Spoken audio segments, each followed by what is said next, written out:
तो दोस्तों आ गई 2 मई।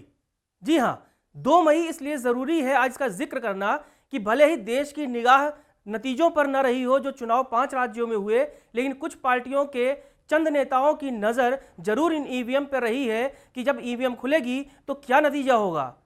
कोरोना एक ऐसा शब्द जो आपके दिलो दिमाग पे छाया हुआ है, लेकिन इसी चुनाव में एक दो ऐसे डायलॉग आए जो बहुत चर्चित रहे। एक रहा 2 मई दीदी गई और दूसरा खेला हो बे। आज हम बात करेंगे पश्चिम बंगाल के नतीजों की। नमस्कार, मैं हूं आशीष तिवारी और आप देख रहे हैं टीवी न्यूज़ वायरस।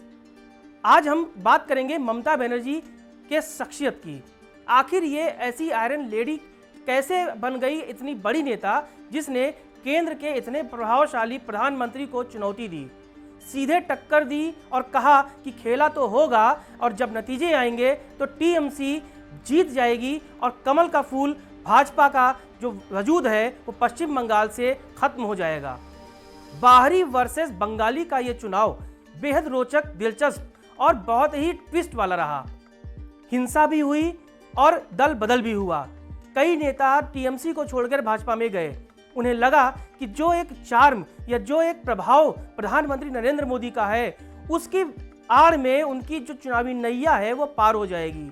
लेकिन जब ईवीएम खुला और सुबह से दोपहर तक आते आते जो रुझान थे जब नतीजों में बदलने लगे तो तस्वीर साफ हो गई। लोग समझ गए कि पश्चिम बंगाल की इस बेटी ने जादू तो कर दिया।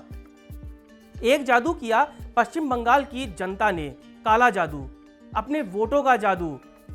क्योंकि लग रहा था जिस तरह से रैलियों पर रैलियां अमित शाह, जेपी नड्डा और प्रधानमंत्री मोदी कर रहे थे और हर रैली में भीड़ उमड़ रही थी, उससे ये लग रहा था कि कहीं ना कहीं इस बार बाजी पलटेगी। पश्चिम बंगाल में वो होगा जो अब तक नहीं हुआ, भाजपा जीतेगी और कहीं ना कहीं जो लोग भाजपा में गए थे वो इसके लिए डिसाइडिंग फैक्टर साबित होंगे। लेकिन ये तो ममता बनर्जी हैं, जादू तो वो भी जानती हैं और जानती हैं कि पश्चिम बंगाल का जो किला है उनका उन्हें कैसे बचाना है। तभी तो व्हील चेयर पर बैठकर जिस तरह से उन्होंने सड़कों पर रैलियां की, मंच से उन्होंने फुटबॉल फेंका, लोगों ने देखा, समझा कि ये तो हमारी बेटी है, ये हमारे घर की है, इसे जिताना होगा। तो क्या इमोशंस जीत गए? क्या दावे और वादों के बीच में ममता बनर्जी की एक पैर की सियासत ने उन्हें एक बार फिर विधानसभा के अंदर पहुंचा दिया? अब लोग ये जानना चाह रहे हैं कि आखिर पश्चिम बंगाल की शेरनी और प्रधानमंत्री मोदी को हराने वाली ममता बनर्जी की जिंदगी कैसी रही है, कौन है ये। तो आइए हम आपको बताते हैं कि आखिर ममता बनर्जी कौन है, कैसे उन्होंने छात्र राजनीति से अपना सफर शुरू किया, कांग्रेस से होते हुए अपनी पार्टी खड़ी की और आज उन्होंने जीत की हैट्रिक तब बनाई जब देश में भाजपा को अपराजेय माना जाता है। देखिए हमारी ये खास रिपोर्ट। तो खुल गया ईवीएम का पिटारा और सामने आ गया पश्चिम बंगाल का काला जादू। जी हाँ, काला जादू हम इसलिए कह रहे हैं क्योंकि जनता जो वोट देती है वो किसी जादुई चमत्कार से कम नहीं। कोरोना का काल था, हाहाकार था और कई चरणों में चुनाव था। ममता बनर्जी, राहुल गांधी और भारतीय जनता पार्टी में इस बात की होड़ थी कि आखिर पश्चिम बंगाल में किसका खेला होबे और किसका खेल बिगड़ेगा। लेकिन आज 2 तारीख को जब ईवीएम की पोटरी खुलने लगी तो लोग याद करने लगे प्रधानमंत्री नरेंद्र मोदी की वो बात जो उन्होंने मंचों से कही थी, 2 मई दीदी गई। लेकिन ये पश्चिम बंगाल है जनाब, यहाँ तो खेला कब पलट जाए पता ही नहीं चलता। ईडन गार्डन में कई अंतर्राष्ट्रीय मैच ऐसे हुए जब जीती हुई बाजी टीम हार गई और हारी हुई बाजी टीम जीत गई। आज पश्चिम बंगाल में भी वही हुआ। हालांकि ममता बनर्जी के लिए ये कोई नई बात नहीं थी क्योंकि दीदी को चट्टान कहते हैं। चट्टान पश्चिम बंगाल की बेटी है जिसने सीधे सीधे मोदी को चुनौती दी और जिस तरह से व्हील चेयर पर बैठ कर उन्होंने पूरे चुनाव को अपने एक इर्द गिर्द समेट लिया, यानी एक तरह से बाहरी वर्सेस बंगाली का जो चुनाव उन्होंने किया उसका नतीजा आज सबके सामने है। एक बड़े अंतर से तृणमूल कांग्रेस ने जीत दर्ज की है। जी हाँ, एक बड़ा अंतर। ममता और पीएम मोदी में जुबानी जंग और आरोप प्रत्यारोप का जो सिलसिला चल रहा था वो आज खत्म हो गया। जब देश की नज़रें कई राज्यों के चुनाव पर थीं, लेकिन सबसे ज़्यादा जो चुनाव की रिजल्ट पर लोगों की निगाह थी वो बंगाल की थी, क्योंकि बंगाल की राजनीति ही कुछ अजीबोगरीब है। यहाँ पर बीजेपी और टीएमसी के कार्यकर्ता एक दूसरे के खिलाफ हिंसक हो जाते हैं। जी हाँ, जिस तरह का घर में सेंध मारने का दांव भाजपा ने चला, उसका असर दिखा नहीं।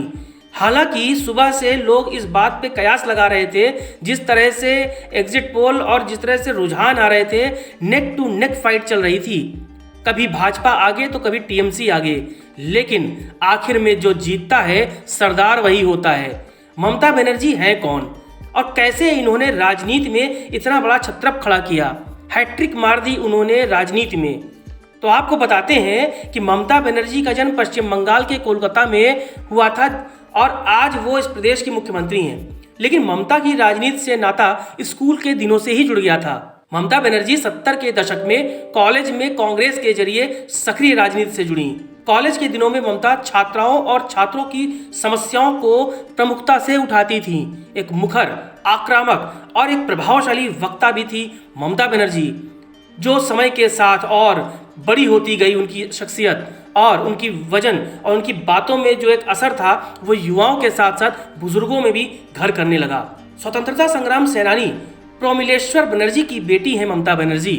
पिता की मौत के बाद अपने भाई बहनों के पालन पोषण और अपनी पढ़ाई जारी रखने के लिए उन्हें दूध भी बेचना पड़ा था। जी हाँ, जिस ममता बनर्जी ने देश के सबसे ताकतवर प्रधानमंत्री को टक्कर दी, उसे अपनी पढ़ाई के लिए दूध भी बेचना पड़ा था। इस परेशानी से जूझने के बाद भी ममता ने राजनीति से अपने कदम पीछे कभी नहीं हटाए। ममता ने कलकत्ता विश्वविद्यालय से एमए की डिग्री ली। इसके बाद उन्होंने कानून की पढ़ाई जोगेश चंद्र कॉलेज से की। इसी दौरान ममता राजनीति में आ गईं और कांग्रेस ने उन्हें बंगाल में महासचिव बना दिया। ममता बनर्जी राजनीति में और सक्रिय हुई और बंगाल में 1976 से 1984 तक महिला कांग्रेस की महासचिव रहीं। साल 1984 में ममता बनर्जी ने अपना पहला लोकसभा चुनाव जादवपुर लोकसभा सीट से लड़ा था। उस समय ममता के साथ चुनावी मैदान में मार्क्सवादी कम्युनिस्ट पार्टी के कद्दावर उम्मीदवार सोमनाथ चटर्जी थे। अपने शानदार भाषण की वजह से ममता ने युवाओं का दिल जीता और सोमनाथ चटर्जी को मात देकर सबसे युवा सांसद बनने का रिकॉर्ड अपने नाम दर्ज किया। जी हाँ, ये है ममता बनर्जी की चुनावी यात्रा। सीपीएम नेता सोमनाथ चटर्जी को जादवपुर लोकसभा सीट से मात देकर ममता ने लोकप्रियता का जो ग्राफ शुरू किया था, आज 2021 में इस नतीजे ने एक बार फिर बता दिया कि ये ग्राफ लगातार ऊपर ही गया है।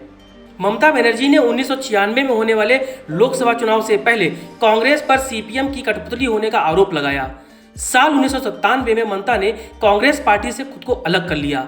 इसके बाद ममता बनर्जी 1 जनवरी 1998 को अपनी नई पार्टी के साथ सामने आई, जिसका नाम है तृणमूल कांग्रेस। वही तृणमूल कांग्रेस जिसने आज पश्चिम बंगाल में कमल को झुका दिया, पंजे को नेस्तनाबूद कर दिया और लेफ्ट का तो जैसे नामो निशान मिटा दिया। ममता बनर्जी की जीत का ये सिलसिला एक बार फिर जिस तरह से आगे बढ़ रहा है, उससे हम कह सकते हैं कि दिल्ली अब दूर नहीं, क्योंकि ममता ने कर दिया है भाजपा का खेला। जिस तरह से जीत दर्ज की टीएमसी ने और बाजी मार ली ममता बनर्जी ने प्रधानमंत्री मोदी के सामने, अब ये कयास लगाए जा रहे हैं कि क्या आने वाले लोकसभा चुनाव में विपक्ष का चेहरा, जो कभी एक समय अरविंद केजरीवाल को माना जा रहा था, अब क्या ममता बनर्जी हो सकती हैं?